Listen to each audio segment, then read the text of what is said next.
민수기 12장에서 모세가 구스 여인을 취한 걸 미리암과 아론이 비방하잖아.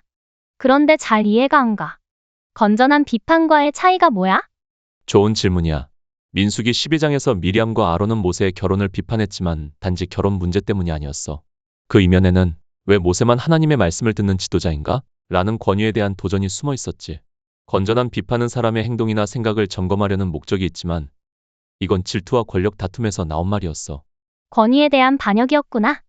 바벨탑처럼 말이야. 그렇지만 구스 여인과 결혼한 것은? 모세는 아내가 이미 있었잖아? 맞아. 어떤 면에선 바벨탑처럼 하나님께서 세우신 질서에 도전한 거였지. 그리고 구스 여인과의 결혼은 정확히 누구인지는 분명하지 않지만 십보라가 사라진 이후 새로운 결혼일 가능성이 있어. 신명기에서는 가나안 여인과의 결혼을 금했지만 모든 이방 여인을 의미한 건 아니었고 특별히 우상 숭배와 문화 동화에 대한 경계였어. 십보라가 사라졌다고? 이미 죽었다는 거야? 성경은 십보라의 죽음에 대해 명확히 말하진 않지만 이후 등장하지 않는 점과 모세가 다른 여인과 결혼한 점을 보면 그렇게 추정할 수 있어. 혹은 이드로와 함께 다시 미디안으로 돌아갔을 수도 있지. 모세가 미디안 광야에서 십보라랑 결혼 생활을 하다가 출애굽하는 과정에서 십보라를 떠난 거야? 아니야. 십보라도 처음에는 출애굽 과정에 함께하려고 길을 나섰어. 출애굽기 4장에 나와. 모세가 이집트로 가는 길에 여호와께서 그를 죽이려 하자 십보라가 재빨리 아들의 포피를 베어 모세의 발에 대고 당신은 내게 피난편이로다 라고 말해. 이 장면은 모세가 할례를 시행하지 않은 책임이 있었다는 걸 보여주지. 그리고 나서 이후에 18장에 이드로와 자녀들을 데리고 광야로 인사를 나오는 장면을 제외하고 십보라는 전혀 등장하지 않아. 그러네. 성경을 다시 읽어보니 십보라가 급히 할례를 하는 걸 봐서 할례 때문에 모세가 죽을 뻔한 걸 잘 알고 있는 것 같은데 왜 진작 할례를 하지 않았을까? 아마 미디안에서 살아가며 문화적으로 할례를 시행하지 않던 환경이었거나 십보라가 거부감을 가졌을 수도 있어. 하지만 하나님은 언약의 표징인 할례를 간과하지 않으셨고 이 사건으로 모세와 십보라 모두 깊이 각성했을 거야. 어쨌든 그 일이 있고 모세와 함께 동행하지 않았던 것처럼 보인단 거지? 둘 사이에 신앙적 갈등이나 고민이 있었다고 봐도 될까? 성경이 말하지 않는 부분을 다 알 수는 없지만 충분히 그럴 가능성이 있어. 십보라는 미디안 제사장 이드로의 딸이었고 이방 문화 속에서 자란 인물이야. 모세가 하나님의 부르심을 받고도 할례를 미룬 걸 보면 가정 안에서도 신앙적 긴장감이 있었던 것 같아.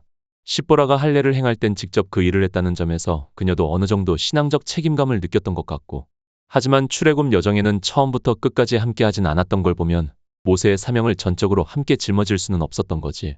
그게 사실이라면 모세나 십보라 모두 좀 안타깝게 느껴진다. 이후에 이드로와 호밥도 모두 미디안으로 돌아가? 출애굽기 18장 이후로 이드로는 다시 자기 땅으로 돌아가. 민수기 10장에선 모세가 호밥에게 함께 광야 여정을 가자고 제안하지만 호밥은 처음엔 거절해. 다만 이후에 그가 함께했을 가능성도 암시돼. 어쨌든 그들은 이스라엘 공동체 안에 정착하진 않았던 것 같아. 십보라도 같이 돌아갔는지 혹은 광야에서 목숨을 잃었는지 정확히 알 수는 없으나 여튼 이 장면을 마지막으로 십보라는 성경에 더 이상 등장하지 않는다는 거구나. 이렇게 보니 모세가 구스 여인과의 결혼이 재혼이라 하더라도 이해할 만하네. 적어도 불륜은 아닌 것 같네. 맞아, 불륜의 뉘앙스는 없고 오히려 새로운 결혼의 가능성이 더 커 보여. 하나님도 이 결혼 자체보다 미리암과 아론의 태도에 대해서만 책망하시거든. 그런데 구스 여인이 왜 출애굽에 같이 있지? 같은 이집트 노예였을까? 꼭 노예는 아닐 수도 있어. 이집트에는 무역과 정복을 통해 많은 민족이 함께 살았거든. 구스는 지금의 에티오피아 수단 쪽이고 무역상 계약 노동자 혹은 자발적 이주민이었을 가능성도 있어. 출애굽할 때 잡족도 함께 나왔는데 구스 여인이 그 무리에 포함되었을 수도 있어. 당시 찬양 인도도 했던 미리암이 언급된 걸로 봐서 구스 여인도 어느 정도 권위를 지녔을 수도 있으려나? 그럴 수도 있어. 미리암이 특별히 문제 삼았다는 건 그 여인이 단순한 이방 여인 그 이상으로 공동체 안에서 존재감이 있었음을 의미할 수 있지. 아니면 모세 곁에 있어서 더 눈에 띄거나 영향력이 커지고 있었을 수도 있고. 미리암이 왜 하나님께 책망받았는지 드디어 이해가 간다. 본인의 여성 리더로서의 권위를 빼앗기는 게 싫었던 거구나. 성경에 정확히 나오진 않지만 그녀가 여성 리더로서의 권위를 빼앗기는 것을 불편해했다고 가정해 볼 수 있지. 하나님이 미리암만 크게 책망하신 것을 보면 말이야. 와, 뭔가 속이 시원해지네. 성경이 말하지 않는 걸 전부 알 수는 없지만 나는 모세가 불륜을 저질러도 하나님이 편들어 주시는 건가 크게 오해했지 뭐야. 꼭 그것만 아니어도 당시의 여성도 찬양 리더로 섬기는 걸 보면 우리 하나님은 참 앞서 나간 분이었구나. 덕분에 성경에 새로운 시각이 생겼어. 정말 고마워.